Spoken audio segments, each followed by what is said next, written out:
The Secretary of the U.S. Treasury had something to say about gold, and boy, was it a stunner. I'll explain how and why in this video as we explore.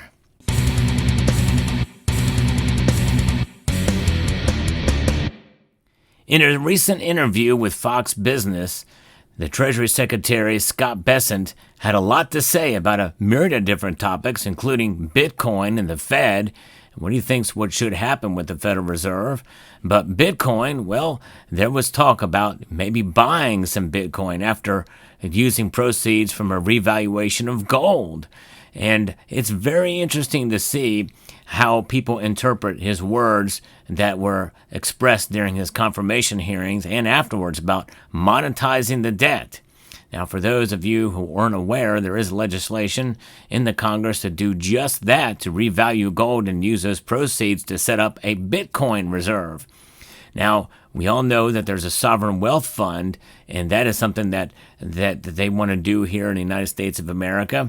But he wants to codify a lot of this. I think a lot of this, he's being very careful about what he says about it because he wants it to come under legislation, something that is going to stick. And I think that is pretty important. But nonetheless, there's another part of this that I think is going to probably disappoint a lot of people. And it's about his comments and thoughts about gold. So let's listen to an interview or a portion of this interview with Fox News about this revaluation. Before we get there, I'm going to remind you of channel sponsor Summit Metals. You can be your own central bank, and you can have gold that is not revalued, but it maintains its value. That's exactly what gold does. So check out Summit Metals and check out their selection and their excellent customer service and fast shipping at summitmetals.com. So let's listen to what Scott Bessent had to say about gold revaluation. Mr. Secretary, you're also pretty much revaluing gold, right? The Treasury has pegged the 261.5 million ounces of gold at $42.22 an ounce from a price set back in 1973 for $11 billion. If you look at current market prices of gold, you're talking about a number way above $750 billion. What's the story on gold?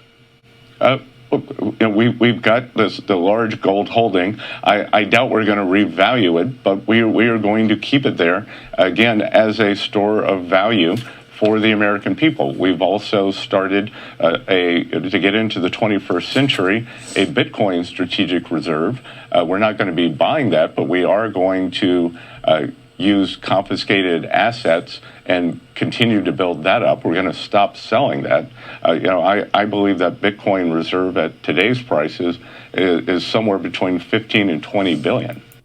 So there is his thoughts there. He pretty much squashed this idea about revaluing gold, but that's obviously because there's no legislation that has been passed and signed by the president to do as such. So would not lose hope on that yet. But he is saying here that they're not going to be revaluing gold at this point in time. But nonetheless, when we talk about monetizing, the assets of the United States of America, I think in part it could include gold down the line, but it also means getting strategic reserves and domestic drilling of oil and other asset classes as well. But we're going to keep the gold. That's good news. That has been an unchanging policy for decades here in the United States of America. He's not breaking any news there. But nonetheless, it's a very interesting take he's got on it to kind of squash this idea of a gold revaluation.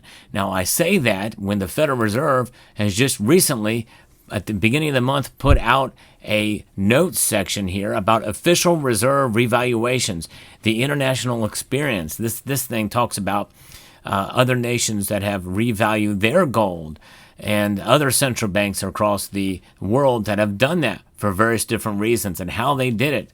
It's a pretty interesting take on what has happened in Italy, Lebanon, South Africa, Germany, among others that have done that through the course of time. What would it look like here in the United States? Well, it'll likely be very different. And how will that play out?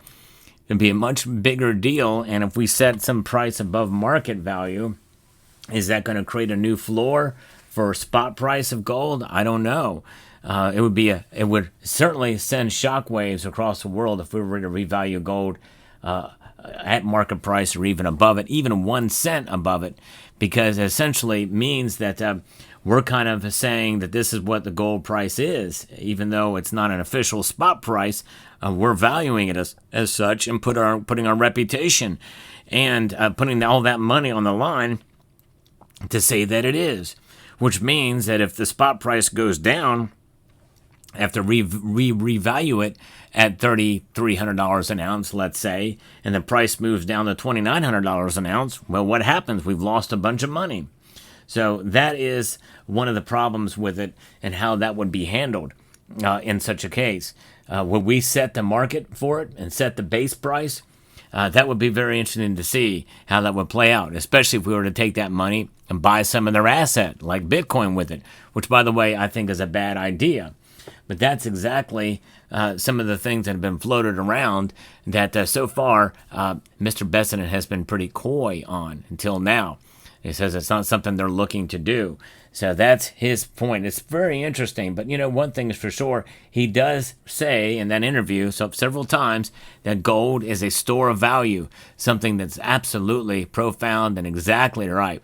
And that alone is a message that should be heard far and wide, because that's indeed what it is. It is a store of value to protect us against the declining value of this because of what the Federal Reserve does and because of what government does with all the spending they do. If we're going to be adding trillions and more in debt, with it now that crossing $37 trillion, that inflation, which is the loss of the value of the dollar, is a hidden tax. How can we protect ourselves from that? By adding gold to our portfolio. And I always like to bring out this $20 gold piece that actually circulated as money at one time in the United States of America. This piece here, just 2 years after the Federal Reserve Act was enacted, and nothing changed with this gold coin. It was still $20. And that was a fixed price, $20.67 per ounce, as this is 0.96 ounces of actual gold weight in it. But nonetheless, this coin represents the highest denomination circulated, which, by the way, very rarely did, because it was a big deal. $20 was a lot of money back then, and by any measure, for sure.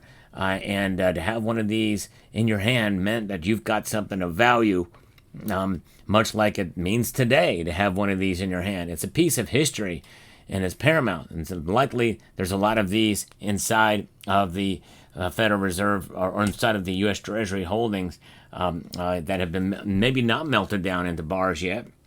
Who knows? The modern version today weighs more than an ounce of gold, because it again is 0.91675, and this is 22 karat gold right here in my hand. And this is an example of the bullion coin program that was first issued in 1985, stemming from legislation in 1985.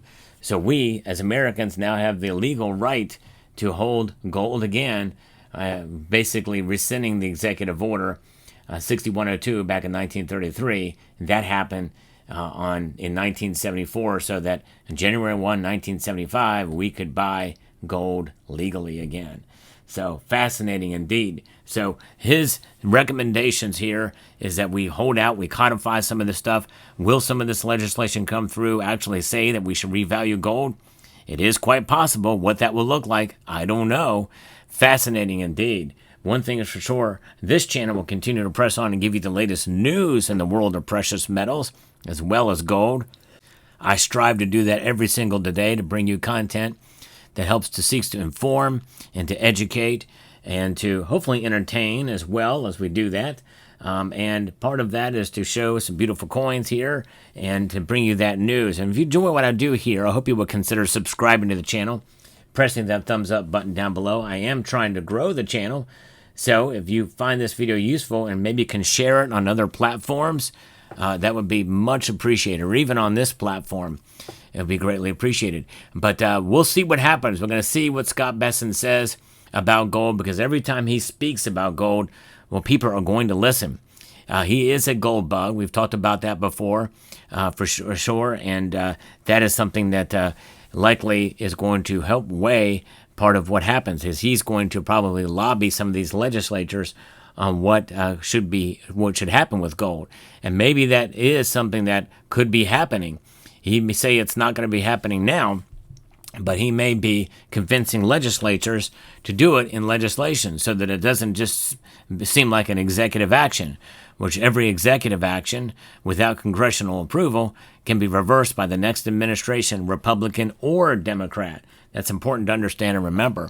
So there you have it. I hope you found this video informative, insightful, and educational. Would like to extend a multitude of gratitude to each and every one of you for taking the time to watch, and to encourage you to please rate, share, comment, and subscribe.